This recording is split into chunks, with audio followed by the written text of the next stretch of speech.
Hello everyone, welcome to sqadia.com, and in our third section of urinary tract infections, we will talk about the management and treatment. In this section, we will talk about the prevention of urinary tract infection and what are some management principles and treatment of urethritis and urethral syndrome.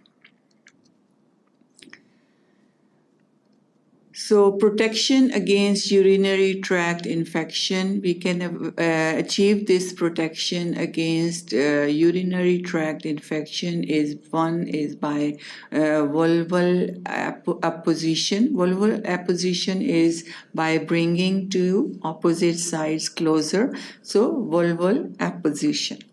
And also urethral apposition of the urethral mucosal folds by bringing them together.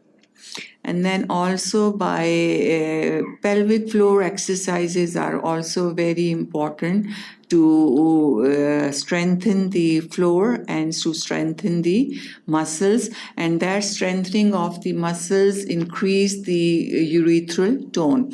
And once the muscles are strengthened and their strength power is increased, usually it helps in the protection against urine urgency and frequency. So pelvic floor strengthening and strengthening of the rectosphincter is very good for maintaining the urethral tone. Then also inflow of urine from the kidneys. If the flow of the urine from the kidneys is good, usually it helps in better flow of the urination, and it prevents the stasis of the urine and prevents the growth of the organisms in the urine. So that also helps to protect the urinary tract infection.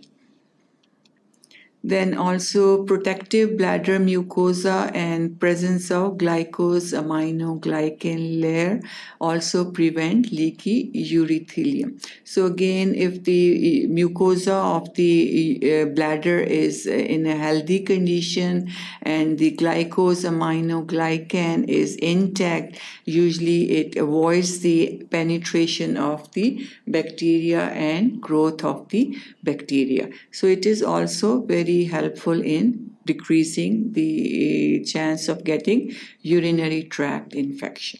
So all these are important factors for protecting against urinary tract infection. And then the final is periodic voiding.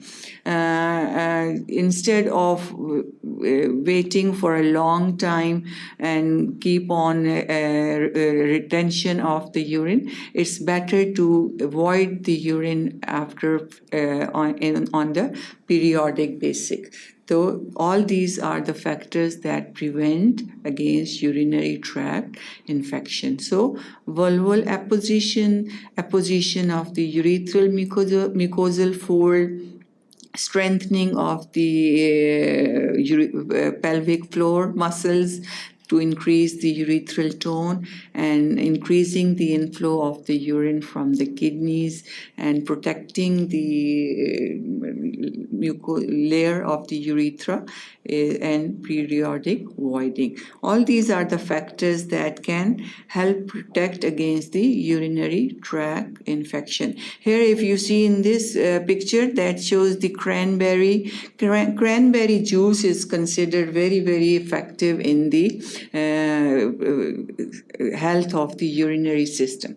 So patients usually who have recurrent history of urinary tract infection, if they keep drinking cranberry juice, it helps them to get rid of the urinary tract infections.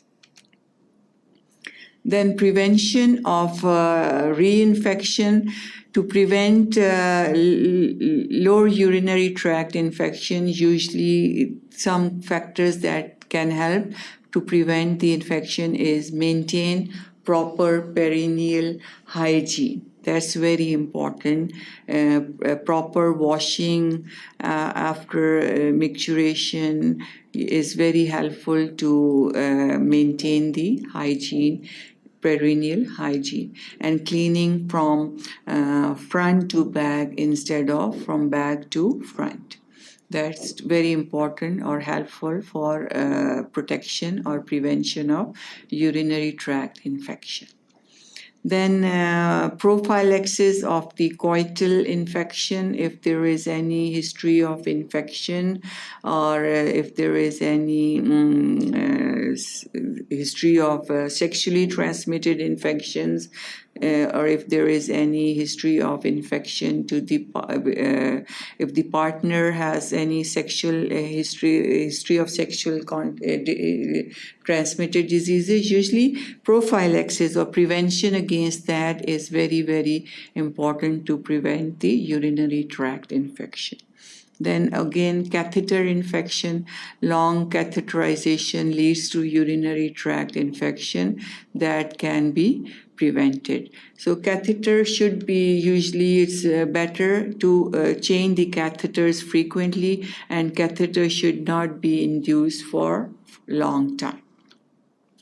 Then any bacteria, usually urinalysis or urine culture should be done. That gives the idea if there is any bacteria present or if there is any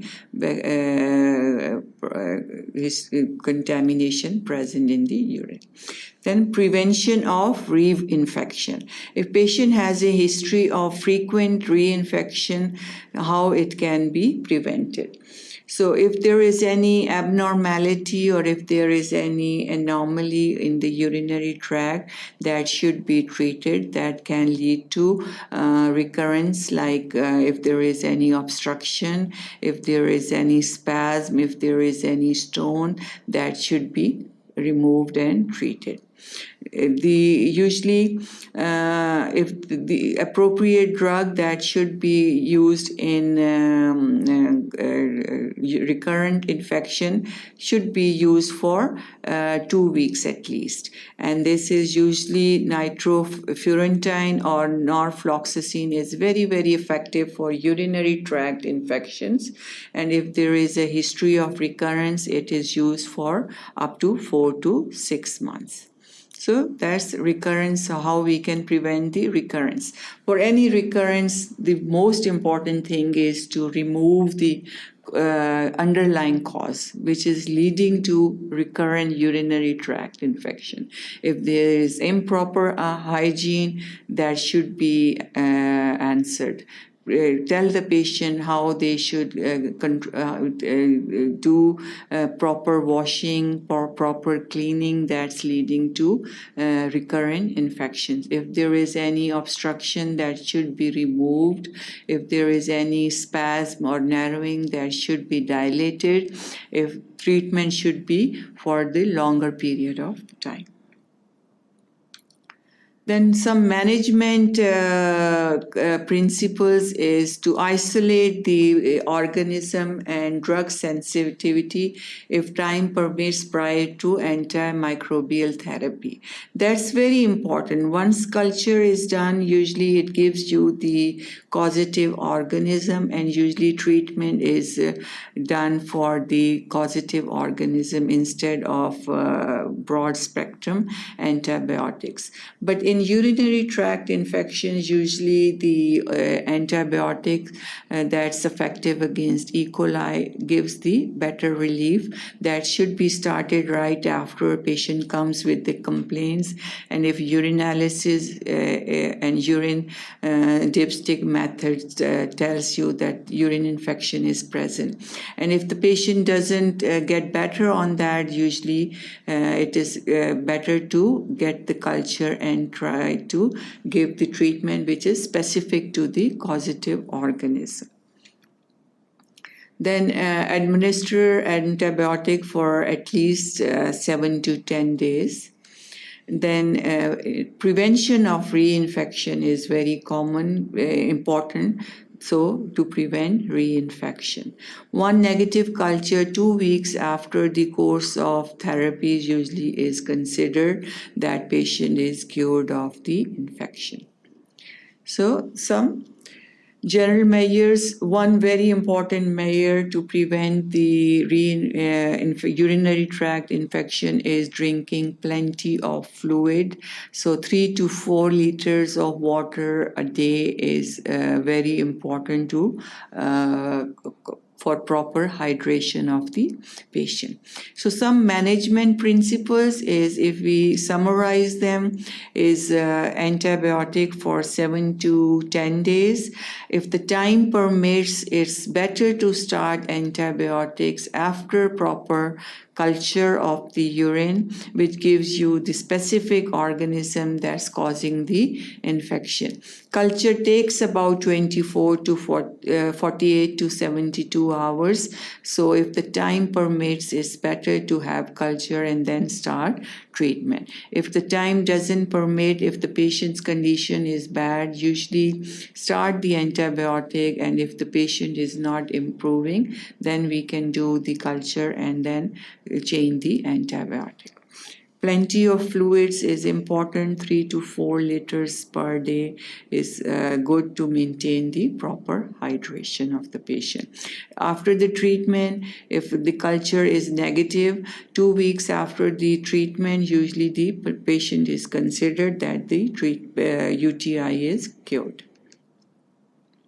Then again, antimicrobial agents we already mentioned, and then also antibiotic for 7 to 10 days. So that is all the management of the urinary tract infection.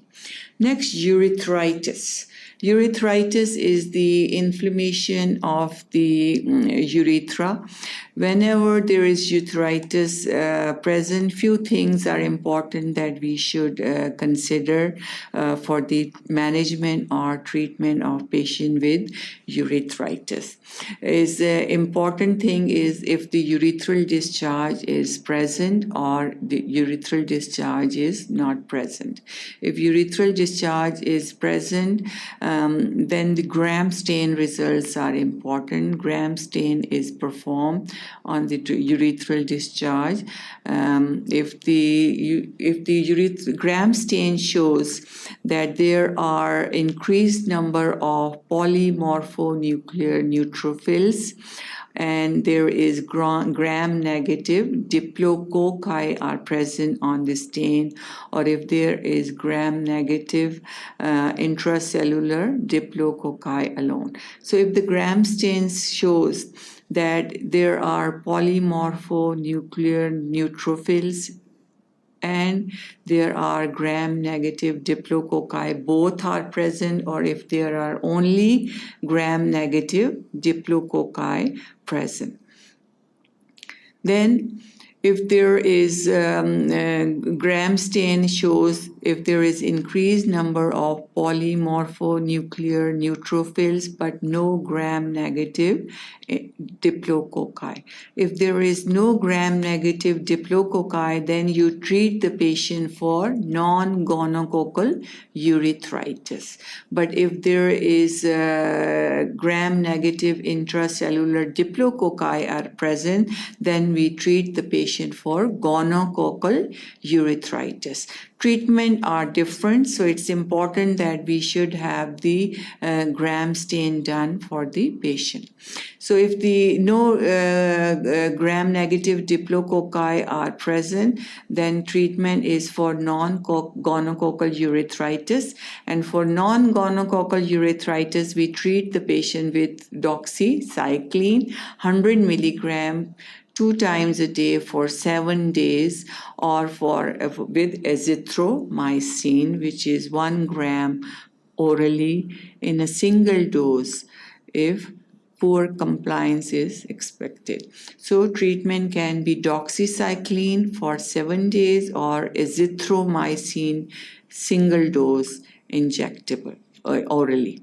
Then for patients who have gram-negative intracellular diplococci, we treat them for gonococcal urethritis, and in that case treatments is cefixime 400 milligram orally, and then doxycycline or azithromycin. Again, doxycycline is for 7 days and azithromycin is a single dose, especially if the compliance is poor. So if urethritis is present, it is important that you find if discharge is present or not. If urethral discharge is present, we do the gram stain, and if the gram stain shows that diplococci are present, then we treat the patient for gonococcal urethritis. If no diplococci are present, we treat the patient for non-gonococcal urethritis. So that's the different treatment options. And if there is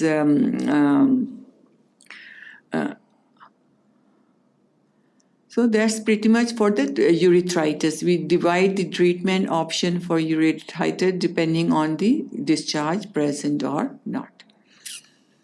Now, the urethral syndrome and the management of the urethral syndrome is first antibiotics, drugs, which is usually benzodiazepine, and then amitriptyline, and antibiotics, which is doxycycline. So, drug treatment of urethral syndrome is benzodiazepine, amitriptyline, and doxycycline, which is the antibiotic. And then also estrogen replacement therapy if there is hypoestrogenic condition. And then progressive urethral dilation if there is obstruction to the urethra. And then cryosurgery. Cryo is cold surgery if there is abnormality or obstruction. Usually cryosurgery is performed. So urethral syndrome treatments can be drugs, it can be replacement of estrogen, can be dilation or cryosurgery. And urethral syndrome, as we mentioned, is a condition in which there is chronic infection or inflammation of the urethra due to hypersensitivity of the urethra. So that was all about section 3 of our lecture topic, urinary tract infection. So thank you for watching sqadia.com.